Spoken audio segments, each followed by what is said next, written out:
On this episode of Media Rebel Unplugged, how do you advise them to have these conversations? If you notice someone that's short or quiet, invite them for a brief one-to-one. Hey, I see you. I know you've been here in the organization. In your experience, how does that unresolved trauma tend to show up in the workplace? How our behaviors, our posture, our engagement, how we respond. You need mentors in different sectors. Do you have an advocate? Someone who is going to uplift you and help you develop because they might understand some things that you don't. Welcome back to Media Rebel Unplugged. I'm Janice.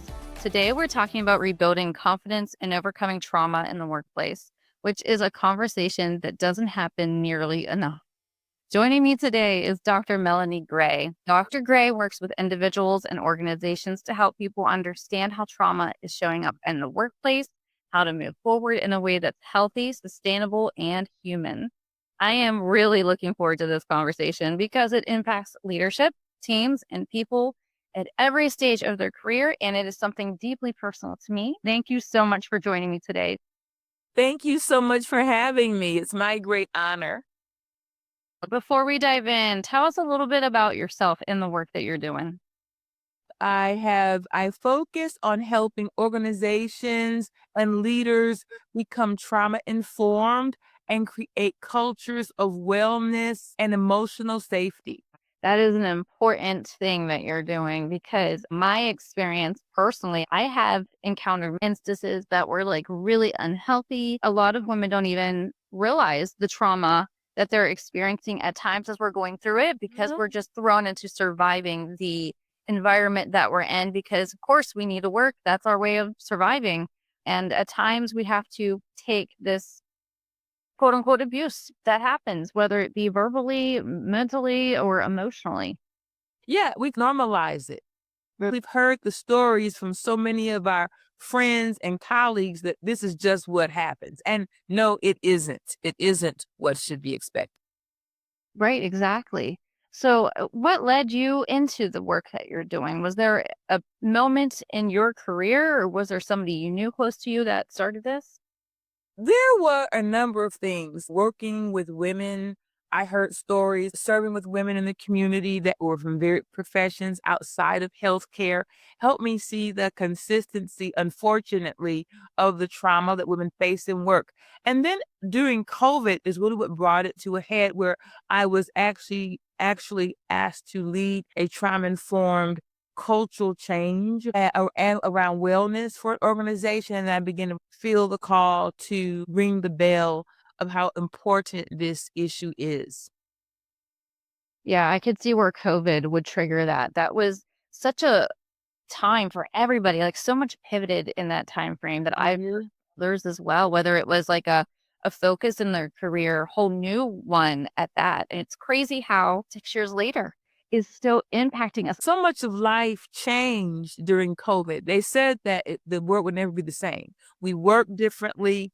Our perspectives about how important is work or what else do I want in addition to work. People have adopted a different voice, which I think is very healthy for being able to say, I want something different or I need something different. And there are more options. I mean, the advances in technology, us sitting here today, the how podcasting has really overwritten blogging, where blogging was the way, now it's podcasting. We are still being impacted by the trauma of COVID. Many people are still recovering, you know, from the losses, people not being able to say goodbye. The thought, will this happen again? And will I be ready? The economic impact of that. So much has changed and we are still trying to work through it. Yeah, in your experience, how does that unresolved trauma tend to show up in the workplace? Well, it tends to come up by how our behaviors, our posture, our engagement, how we respond, are we snappy? Are we responding to emails in too much of a harsh way? Are we avoiding actual communication and choosing to send email for everything? Because email is not the best way Yeah. to communicate everything.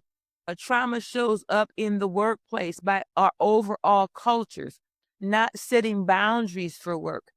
For example, as a leader, are you sending out emails at 4 and 5 and 6, 7 and 8 o'clock at night?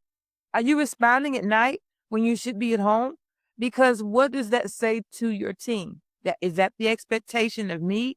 Do I want to advance? Do I want to grow? Because is this going to be expected? I have no boundaries for my family. Are you getting texts? Are you texting people all day and night on the weekend?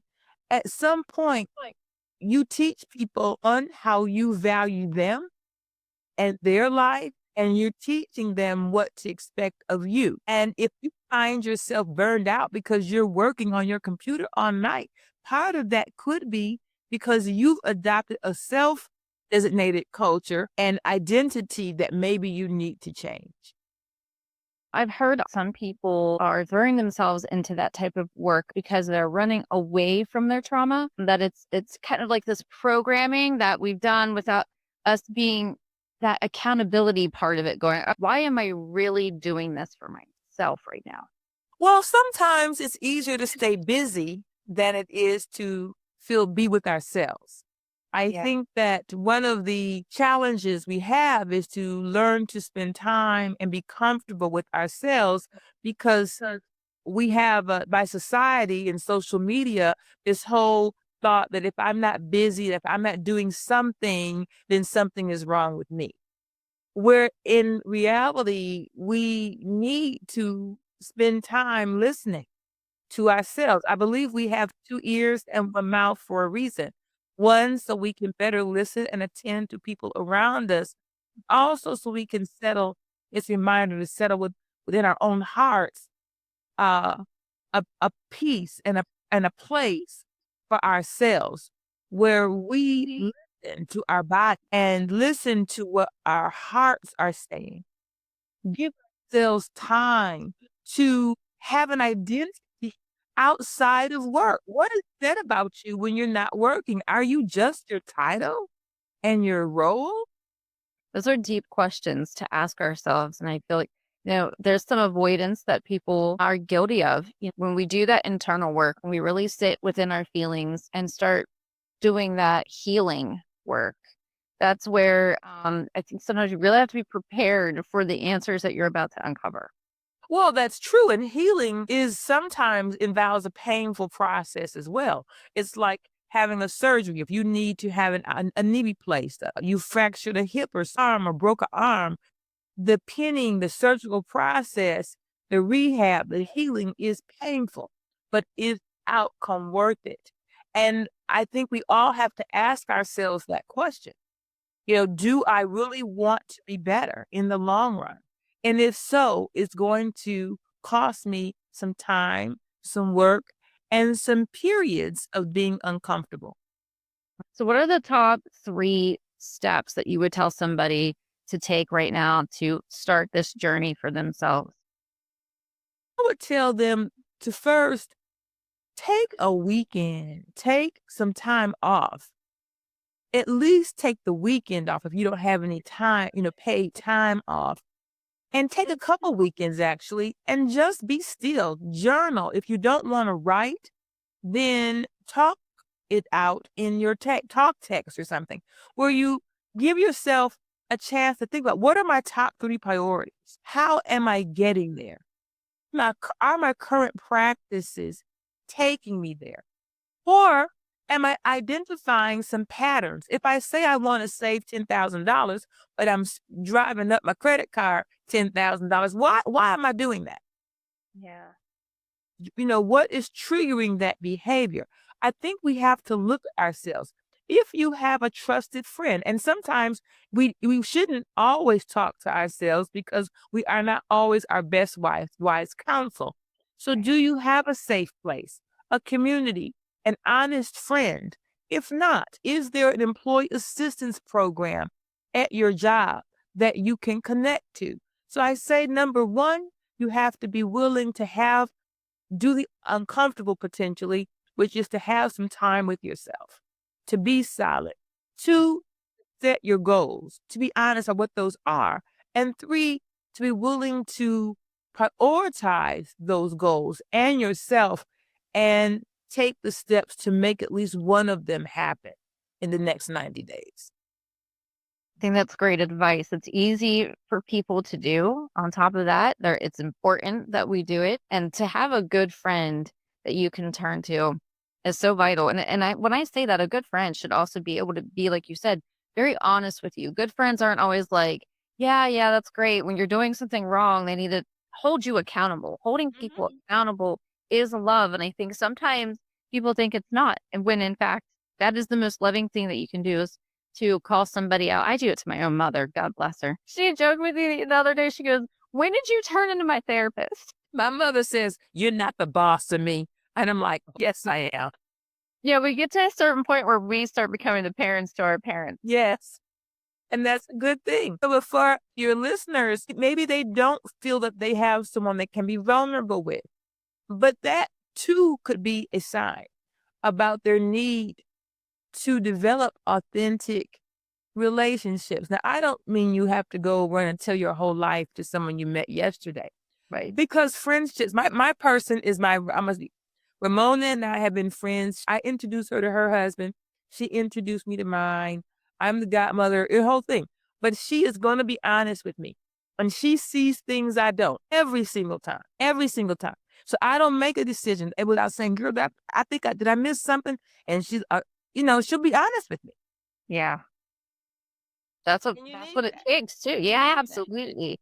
Because no growth is coming from somebody lying to you and not holding you with that accountability. So yeah, I love that you have a friend from your youth to turn to. And for those who don't, if they don't have somebody, where do you suggest they go to start finding whether it is maybe a mentor or something along those lines?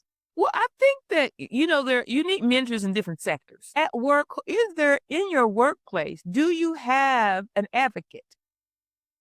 Someone who is going to uplift you and help you develop because they might understand some things around the culture that you don't. Then you might need someone in your social sector that can help you grow socially, culturally, help you connect to people and network in your general community. You might want a faith community. What about your neighborhood groups? So there are different avenues where you might want to consider interjecting yourself so that you learn and grow and meet new people. And social media has its place, Yeah. but we were created for real community, right? Neighbor to neighbor, shoulder to shoulder. Yeah. That has proven the test of time. Human relationships have proven the test of time. And I encourage people, even if you've been hurt before, everyone's not out to hurt you. It just means getting the help to find the right people to help you grow. Yeah, I mean, they did say it takes a village to raise a child, but I also feel like that village needs to continue to be with you. And your village grows. I mean, I'll be very transparent, Janice. I'm 67 years young and I'm still growing. And that's honestly how it should be. We should always be growing throughout our life because at no point do we want to be stagnant. Otherwise, you're not living. You're not living. And it is a risk. I mean, it is a risk, but I encourage people to take it. Yeah. And if you don't have a work mentor, who do you admire in your organization? Leaders are busy too, and they're not necessarily walking around saying, okay, who can I give my time to? Right. But if you say to someone, I really admire your work, how do you have 10 minutes, 15, 20 minutes to connect? And Mm. I'd like to know your advice on next steps for me as I consider where I might go in the organization. When people know what you want and you help them put their eyes on you, they will. And they might say, I might not be the best person for you, but I know someone who is. Mm. I've done that a lot of times and I've had that done for me. Like when you have the right people around you too, it helps you to build your confidence because they should be speaking life into you, and helping you build yourself up as you have those good, solid people around you. They are, but you also Janice, have to speak good to yourself. Yeah. You have to wake up in the morning and you have to say, I'm a gift. I'm a gift. I thank God. I'm a gift. You have to tell yourself that because you are the voice that you listen to the most. Your voice is the most recognized by you more than any other voice. So why not speak well of yourself to yourself? Because that helps you when you show up. People believe what you believe. And if you believe you're good, they're going to believe you. Yes, absolutely. Couldn't agree with you more. I say this all the time. We tell the most lies to ourselves. And so we should be really careful how we speak to ourselves. I myself try to start every morning giving gratitude. Gratitude to God for every little thing. God, thank you so much that I have this warm coffee this morning and I'm not going to murder anybody today. Thank you, God, so much for the warmth that I have, like whatever that is. And then for the path that he has led me on. So I think gratitude is a part of that. And then again, to yourself and to showing yourself love, I am always trying to advocate for children in particular. I think it's really important because the world will beat them down and they need to learn a way to continue to love themselves and know how great that they are because that raises more confident adults. Well, it does. We have to speak into our children. When a baby is born, they are all the man or woman they're ever going to be in that little bitty cute package. And so speaking well into their lives is important. But if you are a listener and maybe you didn't have parents or people speaking well into you, that does not mean that you're not a gift. It means that we have to be forgiving, as Janice said, have thankfulness that you are here. Forgive the people who didn't maybe treat you as they should, and be willing to move forward, being thankful for that opportunity. We were talking about, trauma is real and the experiences of our childhood don't necessarily leave us immediately, but we do have a choice to continue with a future and not lead with our past. And I always ask the question, do you want to give people who the next 20, 30, 40 years of your life? If you're 20, do you want to give the people that maybe might have been so kind during your youth, the power over your life when you're 30, 40, 50, and 60, or do you want to move on? So we're not negating the negative things that may have happened, but you have the power to choose how you use it. Forgive so you can use your forgiveness and experience to help someone else and begin your new future because you can. And sometimes the best way to forget the past to begin a new present. Yes, forgiving is power in itself. I think, I've spoken to some people who've tried to say they find that as a point of weakness. I've never once found that to be something that makes you weaker. It makes you stronger. Forgiveness is for you. It's not always about the other person. It's always about you.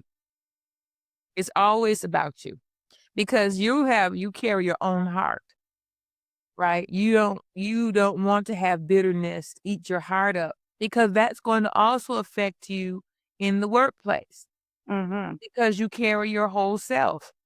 If you're bitter and angry, you carry bitter and anger into the workplace, and that could be showing up in your relationships, in your opportunities. What advice do you have for leaders who maybe identify some people on their team that are struggling with this trauma and confidence? How do you advise them to have these conversations with them? Well, in the workplace, you have to be very careful about how you do it. But if you observe someone, talk to them. If you notice someone that's short or quiet, let's just be very quiet, doesn't speak up, invite them for a brief one-to-one. Hey, I see you. I know you've been here in the organization for, 2 years. I've noticed that you don't say a lot in meetings, but I think you're thinking some great ideas. Can you help me understand? I think we have to understand and not judge. And that would be my guidance to leaders to first to understand why. Is there path? Is there a culture in your meetings where, John always speaks up first and you just go with what John says? And sometimes we do things and not aren't aware. Or maybe they're waiting for you to ask them because that's how they were raised, that you're they're waiting for you to ask and see them. So I think the first thing is to seek to understand what is going on. And then you might have to, as a leader, bring in someone else to help you mentor or coach that person. Because if people want to do well, and then you can always advise them as to the other resources that might be available in the organization, like their employee assistance program. But the important thing is to seek to understand, because trauma-informed care as an overall thought is to consider what has happened to you, not what is wrong with you. And I think having that human component is what's missing in a lot of organizations. Unfortunately, I have seen where, they're more concerned with the sales performance or the sales numbers or, when are you getting this task done and why isn't this task done on time, instead of asking these really in-depth questions and having these real conversations with their team to uncover those. I think that you bring up a very good point on just seeking to understand and not always listening to respond, as many people tend to do. Active listening. We want to get it over with. Just move on. And we Yeah. know that we have metrics and KIPs to meet and outcomes. We're not saying that. But I think as a leader, telling your team, as a director, I've got a VP that's expecting this of me. This is why I'm asking ABC of you. How can we do this together? So that they understand there's a bigger picture, because people don't understand the whole organization like a leader might at a certain level might. They see what they see. But help them understand, and it helps them partner better with you so that there's humanity as well as keeping the eye on the organizational components that have to get done. Yes, I've had these conversations with team members of my own before I had launched out into my own business. And oftentimes you would find that they had no idea that I had 6 bosses above me harping on me for something. They think It's this trickling effect. there is. Yeah. There is a It's trickle down. unhealthy. But helping them understand helps them buy in, because people support what they help to create. So involving them in the conversation of what the organization needs versus a top-down push, it yields an entirely different result. So tell me, who do you normally work with? What's your ideal? Is it a big corporation? Is it a smaller business? Is it just anybody and everybody that needs this help? Well, I'm more specialized in healthcare and higher education. That's where the bulk of my expertise is. But I do work with all corporations who might be looking to enhance their culture, enhance their sensitivity, become trauma informed, seek keys for trauma informed leadership, how to develop that culture and cultures of wellness. Okay. And if they're looking to learn more about how they can connect with you and where they can find you. They can find me at drmelaniegray.com. Awesome. Thank you, Dr. Melanie, for being here today. And thank you so much for the work that you're doing and for giving us such wonderful information today. Thank you so much for having me. I appreciate it. Most welcome. And thank you for listening to Media Rebel Unplugged. This episode has helped you. Please feel free to share it with someone who could benefit from it. And don't forget to hit subscribe so you don't miss our next episode. And we'll see you next time.